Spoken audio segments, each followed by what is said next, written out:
How about, what did you feel when all this news came out? Hitler surrendered, Germany surrendered, Hitler is dead. How did you feel? Now, this is the second time that the Yanks had whipped the Germans. That's right. Well, I thought U.S. has got a bunch of good soldiers. Yeah,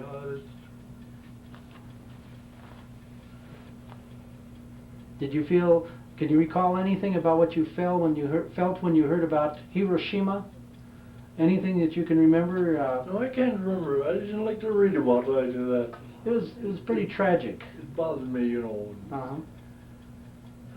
So I've been trying to forget about the World War I, even I just can't do it. Well, it's so much a part of you, and of course we're grateful for this interview because this is something people have to know, you know. So maybe we could understand a little more about ourselves. What if you could wish something for a young man, 17 years of age, that is considering going in the Marine Corps today? Yes. This is September 7th, 1987. What would you wish for that young man that wanted to follow in your footsteps and go in the Marine Corps? I think it'd be great. Go to great experience. And now they can go in and get their education besides. So the young man, they'll make a man out of him. Yes, sir, they will. Either make you or break you.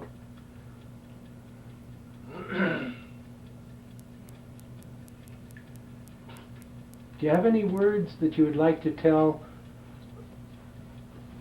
students 20, 25 years from now, 30 years from now that might be watching this tape? Do you have anything you'd like to tell them? Anything you'd like to give them advice on? I'd say stick up for the good old USA anytime. That's right. How do you see patriotism today in 1987? Do you see the same kind of love of country? Well, the unions are raising heck with things here, but today that's the cause of our prices going up all the time too. I belong to a union, and I done a little side work on besides my other work, and they turned around and fined me, and I got it against the union.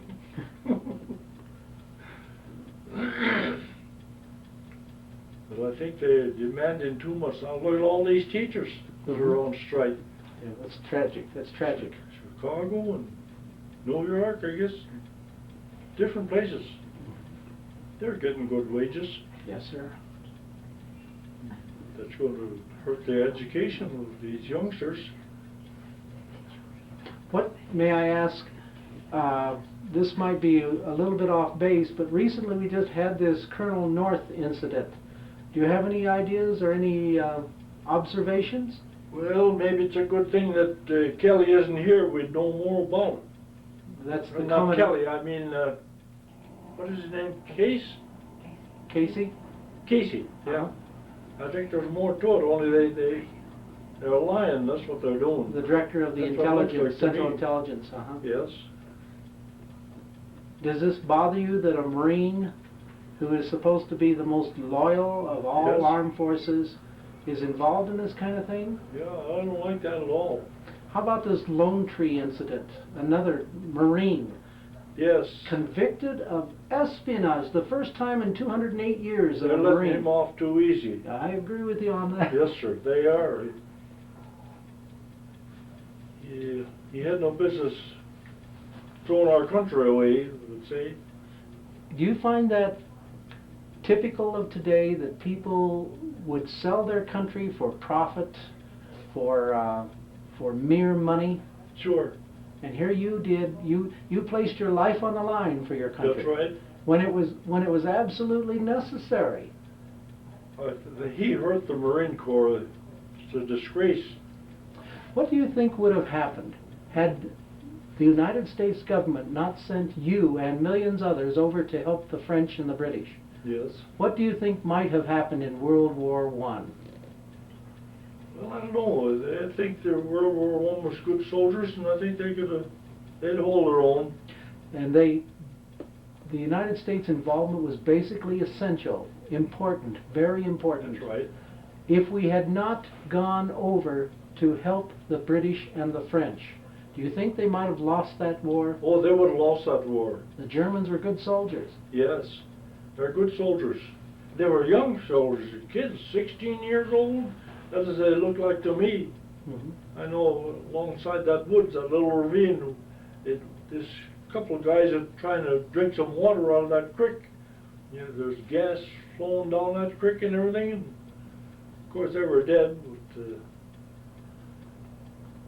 they were using young men.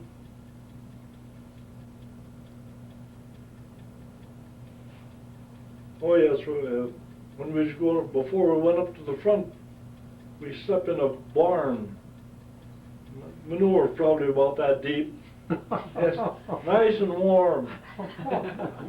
But that's when we got our cooties. Would you tell people what are cooties? Because, you know, you tell kids that today and they don't know what a cootie is. Well, those cooties, they had severance stripes on them even.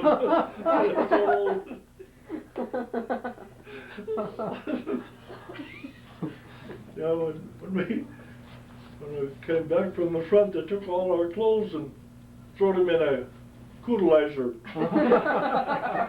to kill them. Get all the bugs out, huh? Did they delouse you? Well, some guys would put a different cootie from another guy, and they'd fight. Just like a dog fight. My cootie can beat your cootie, huh? Yeah. All you do is go to the pit of your arm and go up 3-4. You had some friends right in residence, huh? I worked in lumber camps and mining camps, and I never got lousy, but to think I'd get them over there. Yes, did you belong to the Cooties organization, the 40 and 8? No, I didn't belong to them. I know they had an organization. It was quite strong for a while, the Cootie organization. Yeah, you ought to talk to some of them guys, if there's some of them living yet. Maybe those cooties got them after all, huh? Well, did you find the French cootie particularly vicious, or was the German cootie worse? I don't know which one it was. Belonged to the Germans or the French. I think that's why they were fighting.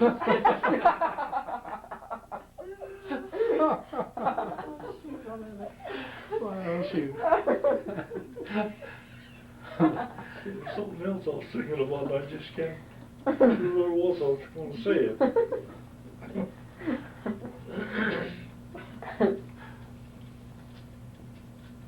You know, About in that barn, in that manure 3 foot deep. yeah, it was, but it was warm. It was nice and warm. And it was raining all the time when we were up in the woods. We was wet all the time. While we was in that barn, they started shelling us. And this tile was falling down, so we run for the woods. And out there we dug our foxholes, and there was water standing in them foxholes. Nice and warm if you could lay still, but if you got up, you'd freeze. You'd just shiver all over. And your clothes, well, that's why these wool clothes is good for you. We had heavy wool underwear too. In June, so you might know what that's like. Mm-hmm. I still got a sweater that the Red Cross gave me when I was in St. Paul Depot. I still got in that trunk there. Little brown sweater.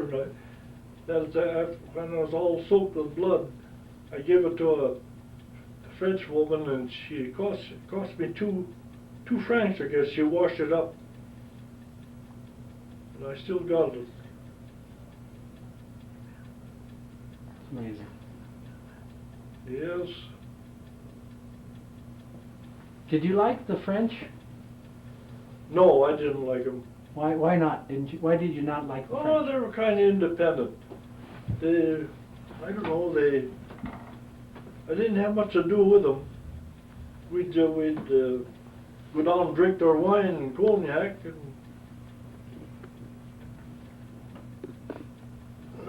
Yeah, I still wear that uniform. This is your uniform that you had? Yes. No, that not, I got that issued to me after I got back. Okay. And here you have the Purple Heart. this is the Purple Heart, Mm-hmm. the Marine Corps Good Conduct, and World War I victory. Yeah. And this is the rope of the 5th or 6th Marine Regiment. That's right. The Fourragère issued by the French government to you personally. Yes. That's a very high honor, that Fourragère. And then these are the two sectors I fought in. One Verdun and the other Chateau-Thierry. Chateau-Thierry, Bella Woods is in the Right. Chateau-Thierry. Verdun and Chateau-Thierry, Bellawood, you were in the thick of everything, it seems. But that uniform's quite heavy, isn't it? What's that? Very heavy. It's all wool? Oh yeah, it's all wool. Uh-huh. Well, Yeah, I still wear it. and you have I put chevrons. on every November 11th. I put that uniform on. I'm going to come out and see you this November 11th. Now, these sleeves are chevrons for overseas service, right? Yes. Mm-hmm. No, that one is for the wound. Oh, this is for the wound? This is for the overseas. All right, so you have 2 6-month stripes for overseas. Mm-hmm. Well, 11 months, but they give me the 2 chevrons anyway. Well, you deserve the 2. And this is the patch of the Second Division. second division. That's the original patch. That's not like the new one. But this is when the 5th and 6th Marine Regiments were part of the 2nd Army Division. Oh? Yes. Yeah, I had a good friend of mine. He joined the Marines because I did. Mm-hmm. Well, there's 2 of them that joined the Marines because I did. And when they was taking Jim Steiner up to the front, he was killed, see, so I was home and they told me about it. I didn't know it till I come home. I says, well, have you got a picture of him? And they said, yes. I says, can I have that picture? And I just went back to him at the hospital at Portsmouth. And I asked anybody know of Jim Steiner? I says, I showed a picture. There was an Indian sergeant. He said, well, it's Jim, he says. He knew him real well. Oh, my stars. So he got hit with a shell right between the shoulders, killed him instantly. And then I wrote back and told him that I run across this Indian sergeant. And the girl from that family, they kept writing love letters to one another. She just died here about a year ago now. She married somebody else, so. This is a citation from the French government? Yes. I'll hold it out there, Mark, in the light. And it's in French, and it talks about your regiment in the Battle of Bella Wood, and they renamed that wood Bella de Marine. Is that what they named it? Bella de Marine, in Yes. honor of you and people like you. That's signed by General Pétain. That's a beautiful document. Yeah, we got to learn French quite a bit. Talk French, you know, especially for eats and drinks. Oh, well, how about ordering something in French? Order something in French for us. Pomme de terre frites, that's fried potatoes, and Earth's eggs. Earth's eggs? Then the French woman would say, oui, oui, oui, oui. She understood. Yeah, that's But I fascinating. didn't like their wine. There's no taste to it. It go to your head fast too. Very alcoholic, huh? Especially the cognac. The only way you could buy cognac, they'd pour it in a coffee. Then nobody would pinch you for selling liquor to you. Oh, I see. And they had in the windowsills, when they push the window up, they open up the lap, and they had all their liquors in there. Oh, I went out on my birthday, and I took a couple other guys with me, and we hooped it up.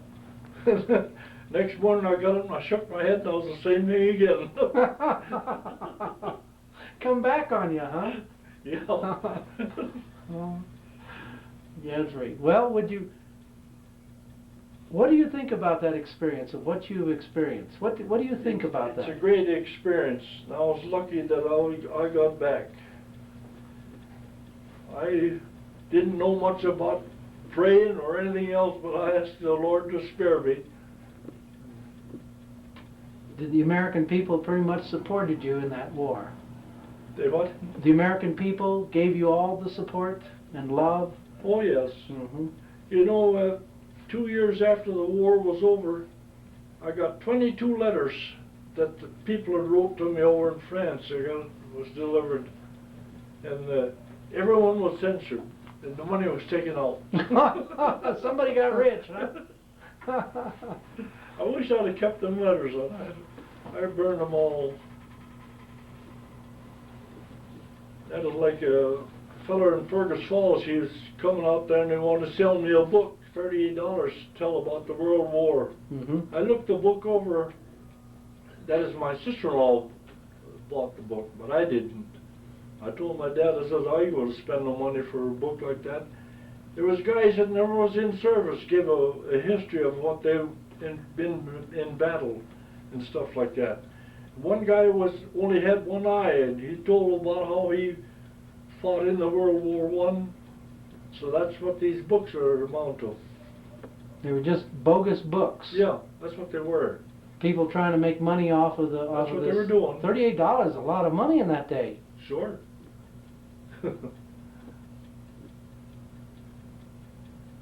But yeah, this man, your friend down here, he knows all about Fergus Falls and Henning. He used to have, he was a contractor. Mm-hmm. Railroads and highways. Mm-hmm. Had that tractor company. Mm-hmm. I had quite a visit with him. We eat at the same table. Yeah, he likes his liquor though, don't he? Sounds like he might have made a good Marine. I was down the other night and visited him. Uh-huh. He says the doctor says he could only have 1 drink a day. Well, we didn't stop at one. Just order a bigger glass.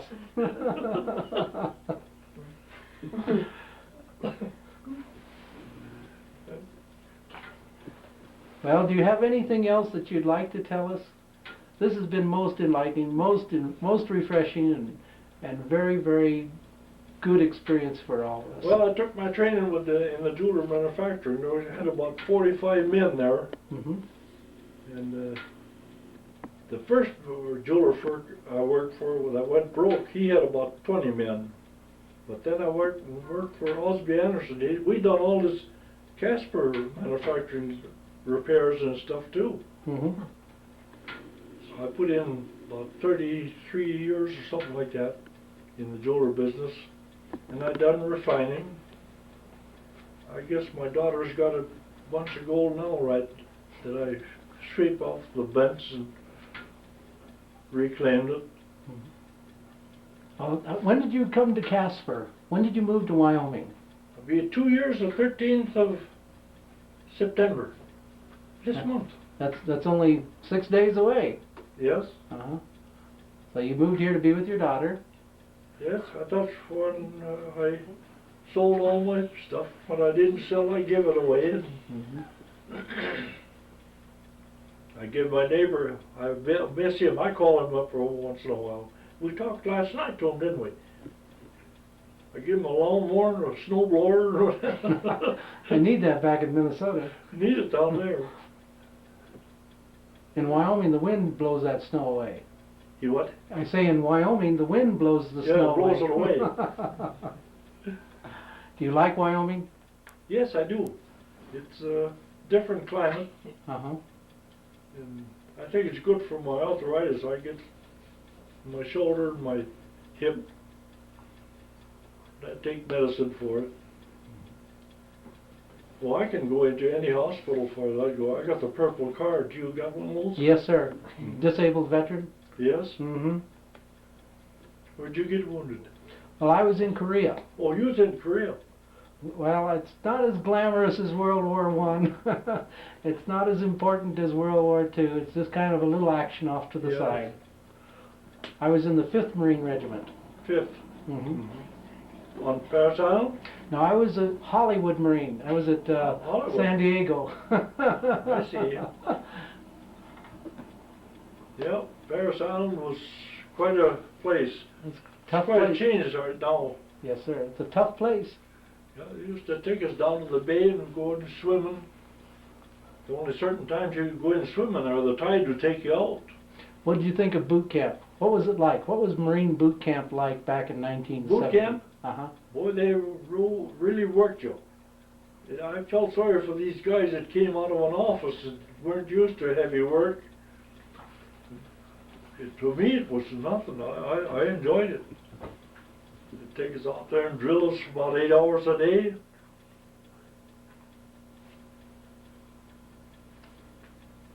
It was kind of tough, wasn't it? It just physically demanding, mentally Yeah. demanding. We ate a lot of beans and rice.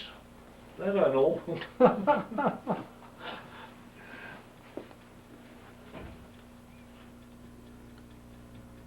Yeah, I was in the 22nd I Company when I got on the island. Pop Ryerson. When he came back alive, though, he had both legs off, and he had a wheelchair out there doing stunts with it, you know. In Paris Island? No, on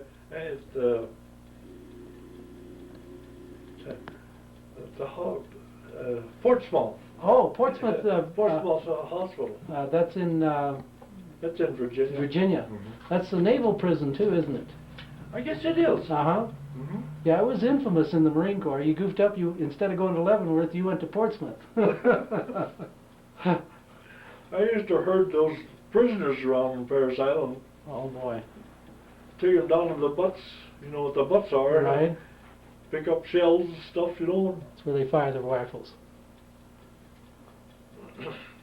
What was your weapon? Was a 1903 Springfield? 3006, I guess. 30-06? Yeah, 3006. Mm-hmm. There was a 1903 Springfield was a model. I guess there was. That was probably the finest weapon ever made. Is that right? Yes, sir. I used the same weapon in Korea. Oh. See, snipers were issued the 1903 Springfield in Korea. Did you see these shows what the French had? 16 bullets on it. Uh-huh. I've never seen one. Half moon clip. Uh-huh. Well, one rifle to a squad. And as you advance, they'd pick away and sweep around so they wouldn't. Well, when you got over there, the Marines had a machine gun. The Army didn't. Oh have. yeah, we had machine guns. But you had a different machine gun, and you liked that one. You had the Lewis, did you not? I can't remember I didn't see the machine guns. But they took them away from you and gave you a French gun, and you didn't like that as well. I guess that is it. Uh-huh. We had used the old Springfield. Right. Then we carried 3 bandoliers of shells on us.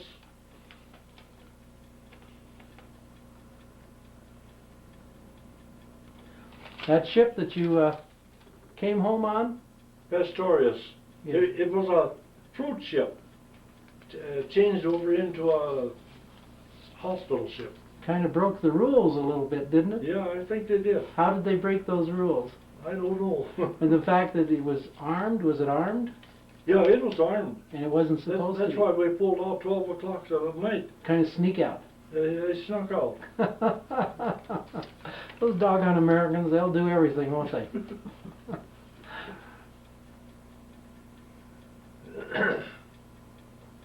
Yeah, I hope they stop all wars.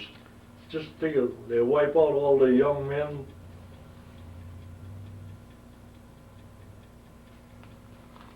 If another war broke out, I don't know where they get their men. They'll probably go to Canada or Sweden.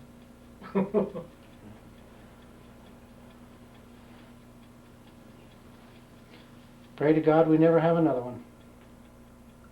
No, I wouldn't like to see another war, but it don't look very good right now.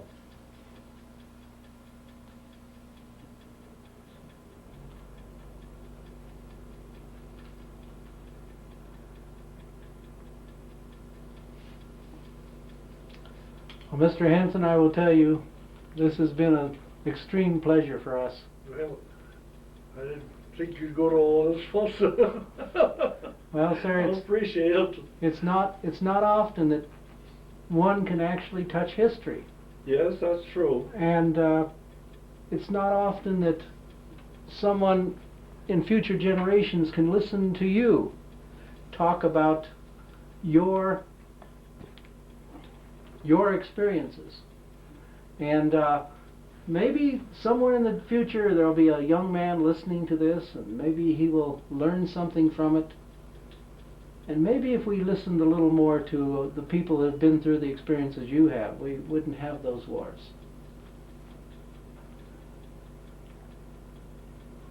But I want to tell you how grateful we are. And Well, I appreciate it.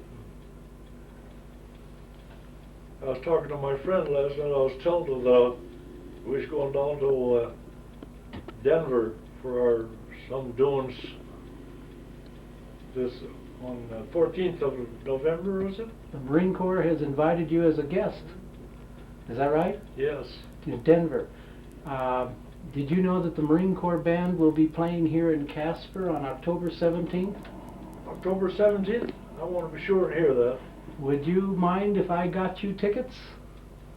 Well, I'll pay for the tickets. Oh, I'll be my pleasure. I'll get you tickets. I'll get tickets for you and your wife, or your daughter and her husband.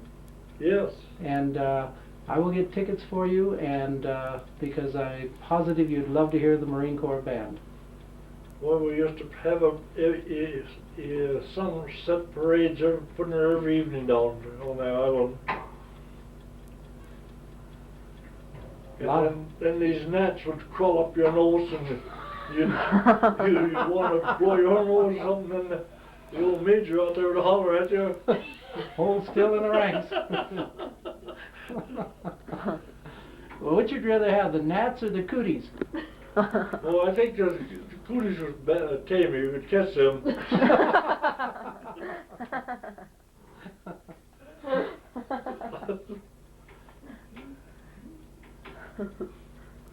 Yeah.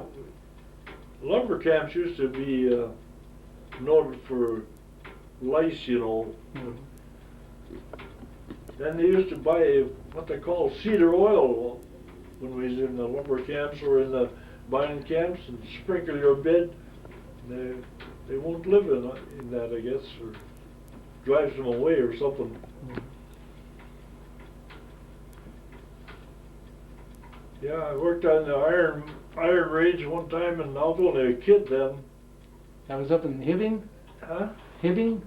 No, Crosby. Crosby, okay. Arlington and Crosby. Uh-huh. Anyway, we got paid and went uptown, and the guys got me drunk. And we quit that night, and then I went to Duluth. And I got tired of tapping dirt and different stuff in the mines, you know, or building railroads. So I got a job in the roundhouse in Duluth. Firing engines, those big malleys. Mm-hmm. I'd get probably 5 or 7 a day, build fires in them. Mm-hmm. Then I got tired of that. I worked all winter through on that job, and I went downtown. I was all covered with coal dust, oil. Went into an ice cream factory, and I wanted to know if I could get a job. I was dirty as you. She says, yes, you couldn't work in the morning. Benjamin Russell Ice Cream. I worked there for a year. You've kind of done a little bit of everything. I did. Huh? No, if I wanted to leave town, I'd catch a freight. That's a good experience for any man. Get out and rough it.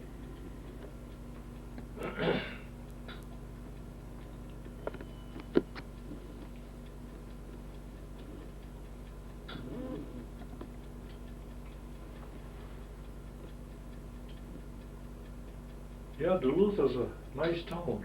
Have you ever been there? Yes, sir. I don't know that town pretty well. I had a sister living there.